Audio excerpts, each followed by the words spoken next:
नमस्कार साथियों, आप कैसे हैं? मैं आशा करता हूँ कि आप ठीक होंगे। दोस्तों, जो हम आज आपको बताने जा रहे हैं, एक नए केस के बारे में बताने जा रहे हैं। आप लोग जानते भी होंगे उस केस के बारे में। मर्डर का केस होता है।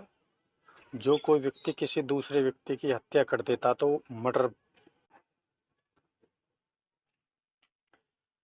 जो मर्डर का केस होता है वो आईपीसी की धारा 302 के तहत उसमें मुकदमा दर्ज होता है।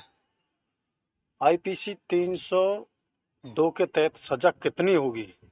तो उसमें जो सजा होगी वो आजीवन कारावास होगी।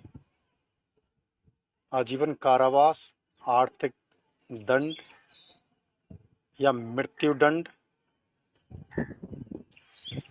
या दोनों से। क्योंकि आजीवन कारावास और मृत्युदंड तो है ही है, और इसमें आर्थिक दंड भी दिया जाता है। यह एक जघन्य अपराध है, एक बड़ा अपराध है और एक संज्ञेय अपराध है ये। इसमें जो पुलिस है वो बिना वारंट के गिरफ्तार कर सकती है, और कुछ व्यक्तियों जो जिन पर शक होता है उनको भी गिरफ्तार कर ले, क्योंकि पुलिस को पूरा अधिकार है, बिना वारंट के वो गिरफ्तार कर सकती है। ये जो केस होता है ये समझौता करने योग्य नहीं है। इसमें आपको बेल नहीं मिलेगी कि, और ये समझौता करने योग्य नहीं है कि आप लोग चाहें कि हम जो पीड़ित व्यक्ति है उसके साथ में समझौता कर लें, तो ये समझौता करने योग्य नहीं है। जो ये केस चलता है ये आपका सेशन हाई कोर्ट में चलता है। ये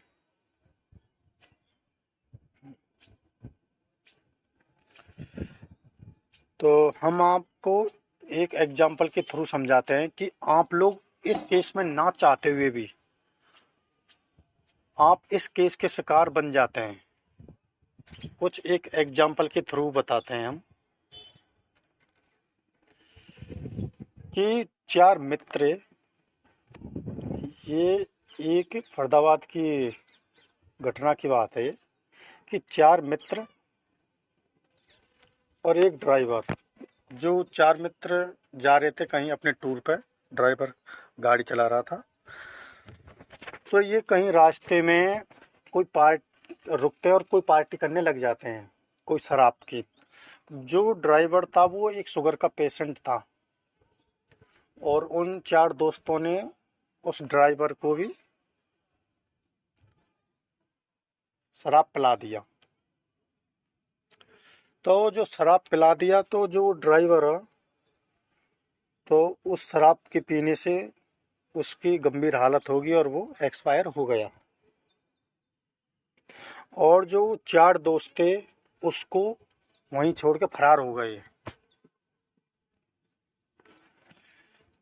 तो कुछ दिन बाद तो उनके परिजनों ने पता चला, उनके परिजनों ने, और उनके परिजनों ने अज्ञात व्यक्तियों के खिलाफ केस दर्ज करा दिया।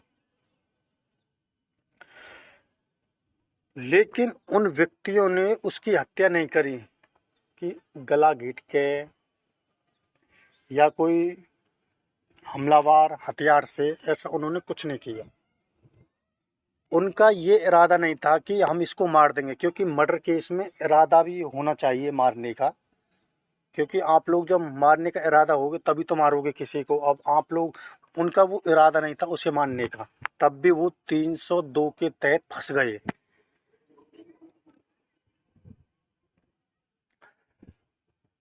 तो वो अपने जेल में रहे। तो उसका जो पोस्टमार्टम हुआ था, जो डेड बॉडी थी उसका पोस्टमार्टम हुआ था, तो उसमें से क्या रिजल्ट आया था कि इसकी जो मृत्यु है वो हार्ट अटैक के द्वारा हो गई है। तो उन्होंने तो वो तो उसके भागीदार बन ही गए 302 के। जब उसका तो उन्होंने बेल होगी उनकी, क्योंकि बेल होती नहीं, लेकिन उनका मारने का इरादा नहीं था, उसमें हार्ट अटैक का मामला आया था। क्योंकि 302 के तहत हमने केस देखे हैं कि 302 के तहत कुछ कुछ मामलों में जमानत हो जाती है और इनमें जमानत नहीं होती है। तो ऐसे मामलों से बचने के लिए आपको क्या करना चाहिए कि जैसे कि किसी की गंभीर हालत हो गई, आप लोगों दोस्त के साथ में कुछ जैसे कोई खा पी रहे हैं तो उसकी गंभीर हालत होगी, तो आपको तत्काल डायल 112 पे फ़ोन करिए, तुरंत एम्बुलेंस आएगी और उसे भर्ती करा दीजिए और उसके परिजनों वालों को भी बताइए कि ऐसे ऐसे हुआ ये मामला। तो आप लोग नहीं बताओगे तो आप लोग इस प्रकार, आपका मारने का इरादा नहीं था तब भी आप लोग 302 के तहत फंस सकते हैं। तो आप लोग ऐसे केसों से बचते रहिए, क्योंकि ये एक जघन्य अपराध है। ये इसमें बेल नहीं होती है, इसमें आजीवन कारावास होता है। ठीक है दोस्तों, तो हमारी अपनी बोली को यहीं विराम देते हैं, हमारा वीडियो बड़ा हो जाएगा। मिलते हैं इसी प्रकार के नए टॉपिक के साथ में, तब तक के लिए जय हिंद जय भारत।